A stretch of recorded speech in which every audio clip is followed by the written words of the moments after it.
What's up, guys? It's UPSAHL, and I'm here hanging out with Rob on Front Row Live. You are like just about to wrap up your first ever tour. Yeah.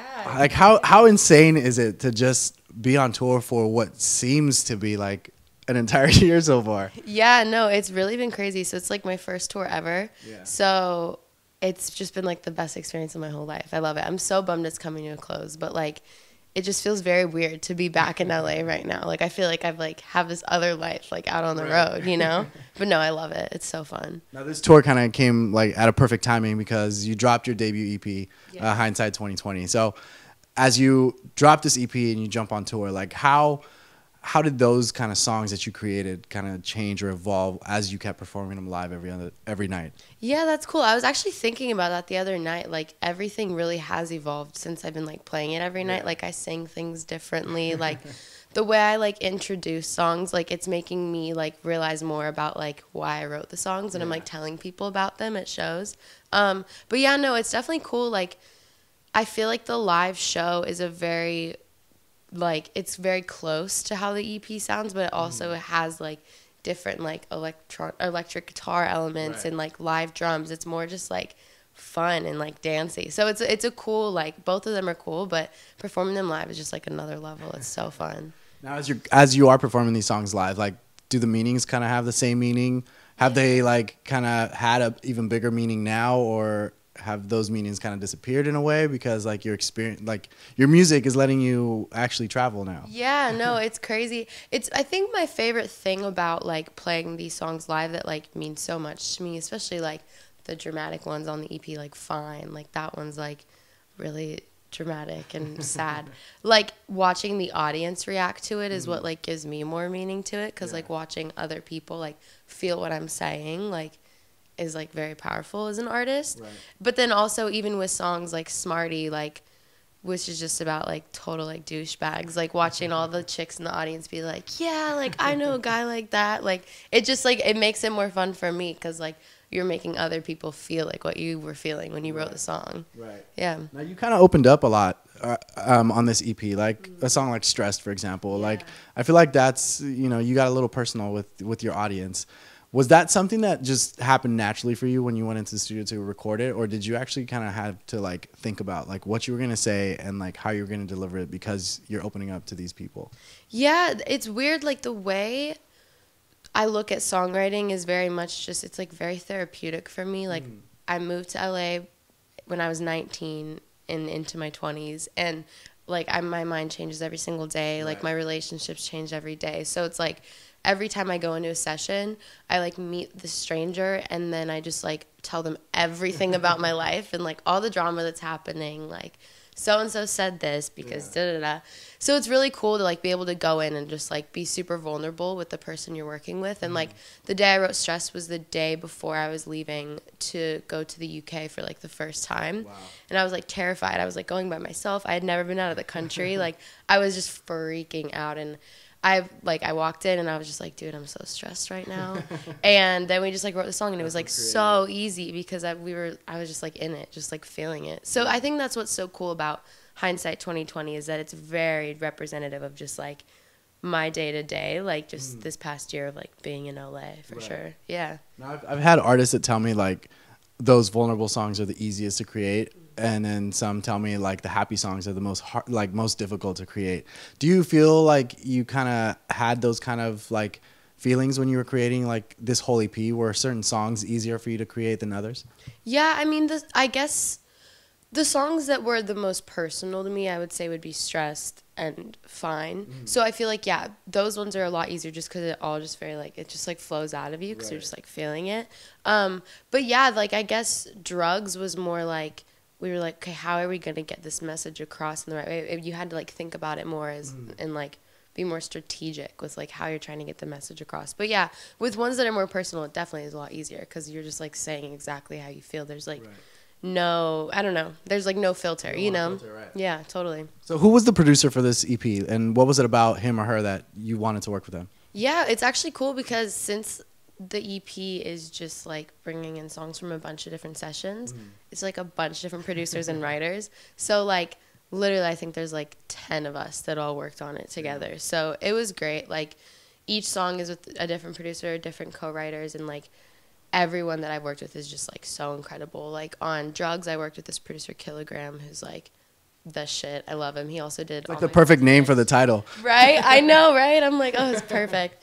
And this writer Sean Kennedy did Drugs. I worked with some amazing female writers, Kate Morgan and Minke. Like, you work with Minke? Yeah. Oh my gosh, she's amazing. What, Stressed. yeah, really? Yeah. Okay. Yeah. Okay, so when you guys worked together on that, like she wrote with you as well, right? Mm-hmm. So you know how different or similar like was the writing process between the two of you? It was so fun. Like, she's just so chill. That was the first day I met her too, and I was like, "Okay, listen up. This is how I'm feeling."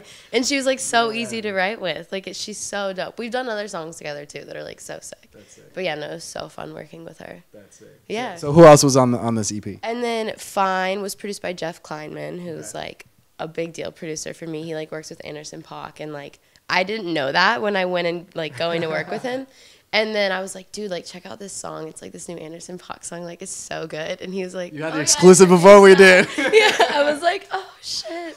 Yeah, no, it was awesome. But yeah, so sick. Yeah. So how different was that working with a producer that's more on the hip hop side? Did that kind of change the vibe in the studio for you? Yeah, I mean, I don't know. It's cool because like the way I'm trying to like create music is by not really trying to fit into like one box or one genre. Like I'm trying to combine like pop music, alt music, hip hop, whatever. So yeah, I guess just depending on the day and the producer, like we just kind of see where the vibe takes us. And like I think that's what makes EP so fun. And like each song is a different vibe, and it's because of like working with such like diverse producers and writers. Right. Yeah. Now, as far as the singing, like what kind of training did you go through? Or, you know, better yet, what did you do differently as far as vocals go for this EP? Yeah, I mean, I had never really done, like, vocal training. Like, I went to a really cool performing arts school and was, like, in choir, like, growing up. But I'd never really, like, taken a vocal lesson until, like, very recently when I moved here and, like, was starting to play live shows. I was like, okay, I should probably, like, learn, like, technique and stuff. Yeah. But yeah, I guess for the EP with my vocals, the biggest thing I learned is like the flaws are what makes it so cool. Right. Like if your voice does like a little vocal fry, like some people are like, oh, so we're gonna take this out, right? And I'm like, no, like let's keep it. It's so cool. Or like that was a feeling. Yeah, exactly. Or like in Fine, there's a part where like you hear like me like moving around in the vocal booth, like in a little pause, and I just love that stuff because then it feels more like real. It feels more like reachable to the listener. Like, but yeah, I think that's the biggest thing with vocals is like the flaws are what make it cool.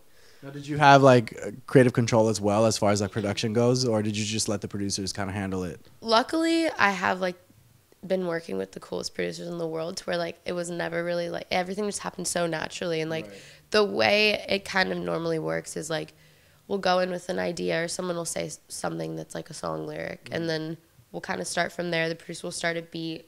One of us will hop on guitar, piano. It's all just very like collaborative and cool. But like I give all the coolness of the production to the producers because like they killed it and it just like sounds so amazing. Right. Yeah. So as you were creating this EP, like what was the biggest challenge that you feel you faced? Whether it was like creating a song or recording a track. I think the biggest challenge I would say is like figuring out what I wanted to say and like how I wanted to say it. Like this is like the first big project I've released, so I wanted to make sure that it was like vulnerable but also like very empowering, and like I wanted people to like feel like a badass bitch when they're like listening to it, and like but also be like with songs like Stressed and Fine, it's very like self-aware and like recognizing your flaws and like I guess overall like just making sure that it was empowering but still like true to like me and like the past year and like the shit that I've been through. Yeah. Now, I noticed that Hindsight 2020 is actually a lyric in one of the songs. Yeah. So did that did the title come after you wrote the lyric, or how did that work for you? Yeah, no. So it's in the song Smarty. It's talking about like this guy, and like the lyric is like, I lost my vision in your eyes, but hindsight is 2020. Yeah. And like I definitely wanted the EP to be named after a lyric just because I love listening to albums. And then when you hear the lyric drop, you're like, oh my God. That extra reason. Yeah, exactly. So I was just kind of listening to the songs over and over again, trying to find something that like stood out to me. And like Hindsight 2020 just felt very like me looking back on this past year and like how I've grown. And it just felt very like right for like what I was saying in the EP. Like Right. it's just looking back at all of it, you know? Now, as you keep looking back, like take me back to your first track you ever like released. Oh, wow, yeah. How different is that music compared to what you have today? So different. So like I was making music when I was in like middle school and like going into the studios and recording stuff. Yeah. So I released this song called Disturbance. So dramatic. When I was like 11. You're such an emo kid. So like, why weren't you in the Warped Tour days? No, like, what's right? wrong with I you? should have been in Warped Tour like as a little 10-year-old. No, yeah. So yes, it's very different. It's just me on piano with like a really dramatic voice and like some harmonies. But yeah, no, it's fun looking back on that. Like just because like I don't know, I was so emo. I don't get it, but here I am. Would you ever bring that song back? Maybe live? I don't know, encore? One day. So my best friend from the time I was 10 was at the show last night in San Diego, and she was like, play Disturbance. I was like, oh. Should I yell that out tomorrow night? Yeah, right? Do it. Yeah. No, it's fun, though. So what about as far as like the writing goes? How do you feel like you've evolved since Disturbance? Very much. I guess, like, my writing has gotten more, like, conversational. Like I want people to be able to listen to it and be like, oh, like, yeah, I feel the same way, like, or like laugh like I just came into the party for the drugs, or like I don't know, or like listening to a song like Fine where it's like I forgot to say I'm sorry, I'm so sorry. Like it's so simple but it's so like powerful. Yeah, I just feel like my music has gotten more like conversational and like more relatable. Yeah. You kind of touched on a good point. Like you mentioned it's like so simple, but yet it's so powerful. Like I always love like how artists sometimes they make the most simplest song, whether it be just on an acoustic guitar or just on a piano, and it's like that song is the one that like hits the hardest. Yeah. What do you think it is that makes that song so powerful when it's that simple? I think it's the vulnerability for sure. Like you're not hiding behind much. True. Like you're just like it's the vocal, and like you as a listener, you can't help but just like pay attention to what they're saying, and like I don't know. I think it's the vulnerability for sure. Okay. Yeah. Now you're about to wrap the Max Frost tour. Yeah. What has been the biggest learning experience for you on this tour? Oh man, I guess to be in the moment and to like not stress because everything's out of your control anyways. Right. So just I'm a very like control freak. I like to like so on this tour I was like I'm just gonna take it day by day. I think that's my biggest thing is to just take it day by day and just like enjoy the little moments and like worry about tomorrow when you wake up tomorrow. Would you say that was also the biggest challenge? Yes. Yes. But I think I'm getting there slowly. I'm learning.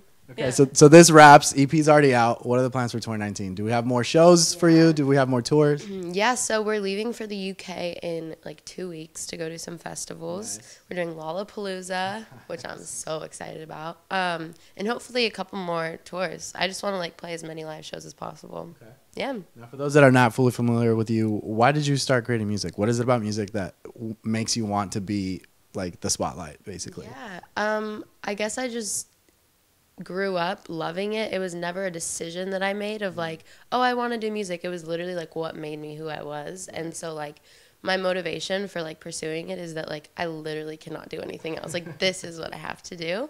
So like I guess advice would just be like, if you know you want to do something, just like make it happen. Yeah. Do whatever it takes. Yeah, totally. Awesome. Well, thanks for letting me crash your house today.